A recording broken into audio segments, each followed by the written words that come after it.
på DSU. På vej på toilettet. Frække damer ser bare... Ja, men det er det. Så er det mission pis. Nu er det mission pis af.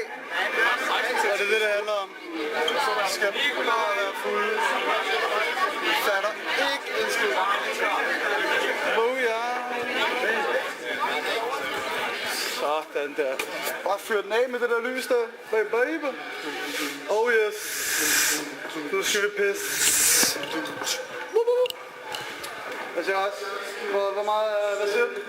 9 ud af 10. 9 ud af 10. 9 ud af 10. 10. Jeg piker. Hold kæft, det er flot kostume. Hvorfor? Er det til Venga Boys det der, eller hvad? Hvorfor ikke have kostyme? Ej, okay. Hvorfor ikke? Hvorfor det? Jamen, det er fordi, jeg går på drengetoilettet. Så tager jeg lige kameraet med, ikke? Det skal lige... Jeg står ikke... Skal du have noget til... Ej, det ser sgu kønt ud. Jeg tror, jeg stopper.